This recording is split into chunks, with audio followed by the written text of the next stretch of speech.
One misconception that I think most people have when it comes to self-employment is that they can copy what looks like good strategies and good advice from other successful companies or other successful entrepreneurs and immediately apply that to where they are in their entrepreneurial journey. You are listening to the Self-Employed Success Podcast. This is your source for inspiration, advice, and strategies for building financial independence without a traditional corporate job. Each episode features interviews with successful entrepreneurs, freelancers, and business owners who have achieved financial freedom through self-employment. Whether you're just starting out on your entrepreneurial journey or you're a seasoned pro looking for new ideas, this podcast will give you the tools and insights you need to create a life and business that you love. Join us as we explore the world of self-employment and learn how to build the income, the freedom, and fulfillment you deserve. Welcome to the show, Wayne. I am super excited to have you. My mission is to curate amazing self-employed individuals like yourself that have successfully been able to create, right, the income, the lifestyle that they so wanted outside of having the corporate handcuffed. And so I'm excited to have you on. I know my listeners are excited to listen to your story, your insights, and motivate us as we move through our journey of self-employment. And so again, Wayne, welcome to the show. Thank you so much. I'm excited for our chat today. Wonderful. I definitely look forward in hearing your story first and diving into some tips and tricks along the way. The title of this episode is Timing is Everything, right? Why good advice alone may not be enough is what we're going to be diving into. And before we end the episode with you sharing how we can get in touch with you and understanding more about what you do. And so let's circle back to the front of this conversation and hear about your story, Wayne. We love to be inspired by successful self-employed individual like yourself, but we all know you did not roll out of bed yesterday and became the Wayne that you are today. And so walk us through, if you don't mind, your story so that we are inspired to hear that it is possible for us to be successful just like you. How did you get started? Why did you get started? What is your story, Wayne? Absolutely. So I'm going to share my story, but first I want to start with kind of this opening thought. And that is this, that good advice applied at the wrong time is actually bad advice. So that one statement or that one phrase really would identify or explain all of my early years as an entrepreneur. So in the early days, I knew that I didn't have all the answers. I knew that I needed to look outside for guidance and support and for people to help me on my journey. The problem is that I began looking around and I would see what other companies, other entrepreneurs who were successful were doing, and I would attempt to duplicate or copy that into my business or my businesses. And it often resulted in failure. It often resulted in things not working well. So my journey actually began. I decided to leave a great corporate sales job, jump into entrepreneurship, both feet. I left that job and started a lawn and landscape company. Now, in Louisiana, which is where I live, lawn and landscape is a very hot job in the summer months. But needless to say, over the course of a 3-year period, I took that company from startup to one of the 2 largest in our region. And I wish I could tell you that it was just straight linear path to success, but that wasn't the case. Lots of challenges, lots of issues, lots of scrapes and bruises along the way. At some point during that journey, after about 3 years in, I decided to put that company up for sale. And within a couple of weeks, I had a few offers on the table. And here's the interesting thing about that story. As a result of growing that company so quickly, the lawn and landscape company so quickly, a lot of the clients of our lawn care company started coming to me. So these were business owners. We did a lot of commercial work. They started coming to me and asking, how are you growing your business so quickly? What are you doing? And the answer was marketing. We were doing marketing differently from most people. And so those initial conversations turned into consulting, right? So I started doing consulting work for those people. And then slowly over time, it turned into what the company I have today is Ugly Mug Marketing. Fascinating. I love this. This is great. What a great trajectory. And so I definitely want us to circle back to what you shared at the top of the conversation in regards to good advice and the timing of it all. Because between you and I, you mentioned marketing. We all know as business owners and self-employed individuals, we stumbled upon this podcast or YouTube channels or whatever it is that we're searching online. And we take that information and we're like, yeah, that's exactly what I'm going to do. I'm missing a landing page. I'm missing a website. She said, he said, I have to do this. Let me look and copy paste, right? And so I want to dive into this thought that you shared with us in regards to honestly being careful with the advice that comes in and when you apply it, if I understand it correctly. And so would you mind diving into this thought a little bit more so that we can understand what you mean by, hey, good advice is coming your way. We're not saying it's not bad, but it might not be the right time for you to implement. Or if I'm understanding correctly, what you're saying is it might not be the right approach to try to copy paste for your business. And why is that? Would you mind diving in, Wayne, and help us clear out this fog of looking at others and trying to mirror for our business? Yeah, absolutely. So I see this over and over. So in our agency now, we work every single month with somewhere just north of 70 clients in all different industries. And I still see this happening day in and day out. I think it's human nature that we look around, we try to identify other successful people, other successful businesses, and then by default, we try to analyze what they're doing so that we can replicate or copy that. And a couple of things happen when we do that. Number one, we are no longer being authentic to who we are. So who we are as an entrepreneur, who we are as a brand.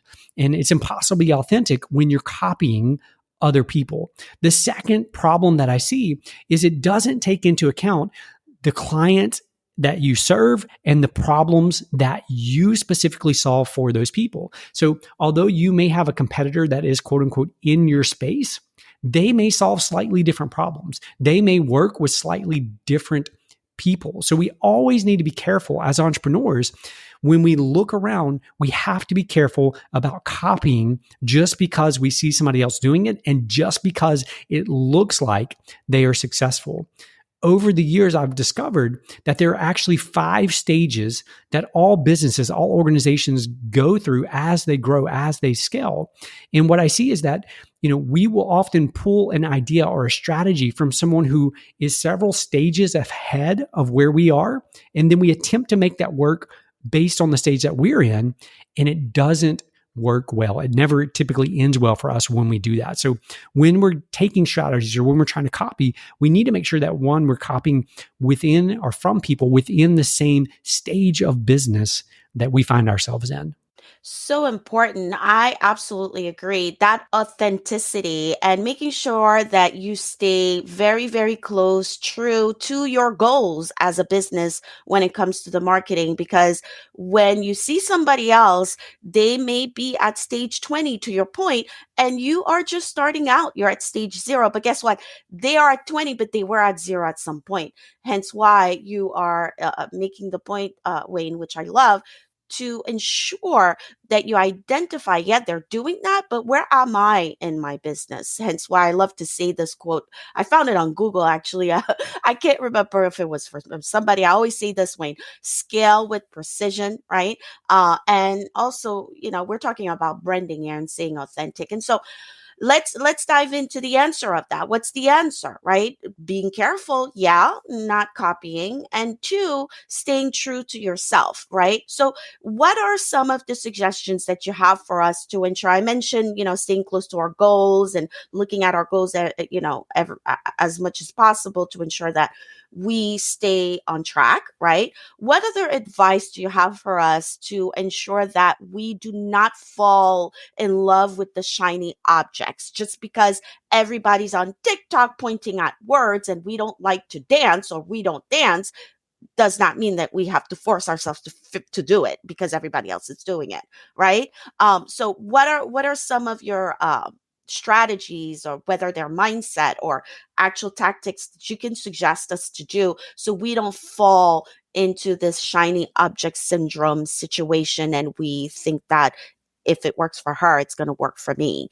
What do you say we should do? I absolutely love this question. And so there's two different thoughts I have around this question in terms of how do we stay true to ourselves and how do we ensure that what we're saying actually resonates with the right people. So the very first thing that I would say is if we are going to be true to ourselves, we have to understand who it is that we intend to serve. Whether we have products, whether we have services, we have to clearly understand their pain points, their frustrations, their desires, and their goals. And the way we love to help clients work through this is what we call the magic journal exercise. So imagine that you wake up in the morning and your client is stumbling over to their desk and they're going to pull out their journal and they're going to write a page in their journal for the day. And they get there and they flip it open to what should be a blank page for the day, but they look at it and there's words on the page and they're like confused. Maybe they're still half asleep. And so they begin reading these words and the words are as if they've written them themselves. The words describe their pain, their frustration, the things that bring them joy, the things that bring them hope. It describes them in such detail that they cannot believe that someone else wrote those words. That is how in tune we should be as entrepreneurs with the people we are called to serve.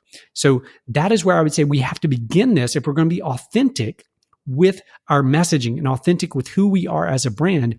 That is where we have to begin. Again, all businesses exist to serve other people. And so the more clear we can be about who it is that we're serving, the more authentic we can be, and the more authentically we can serve those people. And then the second thing that comes to mind is this. And as entrepreneurs, you're right. We love the new idea. We love what's novel. We love jumping from thing to thing. But we often confuse assets with actions. And so when we look around at our competitors or we look around and we see the guru talking about the latest platform, we look at the actions that they are taking. So they are on TikTok or they are doing video or they are doing whatever the things that they're doing. And that is the action that we see them taking. So we assume if we want to be successful like them, we need to take the same action. Instead, we need to peel back the onion, if you will. We need to go back a layer and we need to say, okay, they are doing video or they are showing up on TikTok, but what is the actual asset that they are building by doing this action?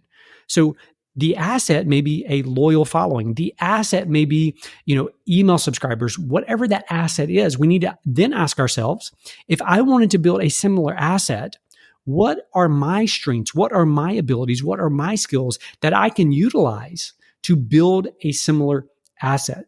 So for some people, that may be video. For other people, it may be written word. For other people, it may be graphics.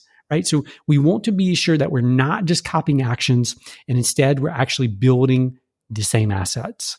Now, that's what I'm talking about. I love this. Now, if you know the excitement in my voice, that's because I'm into the whole content marketing world. That's what I do. I help my clients with content strategy and really helping them position themselves online. And what you just worked us to understand here, Wayne, is magical. Hence your magic journal exercise, right? It's truly magical and it's so simple. And I always say this, Wayne, and for you listening, I say this all the time, and I'm sure Wayne's going to agree with me. When you're marketing, it's the start. It's not the end. There needs to be, right, like you said, an action behind it. What's the goal of your business? Is it building awareness that you want to build? And there's so many different strategies that you can implement to do just that. For example, coming on a podcast as a guest or running yours.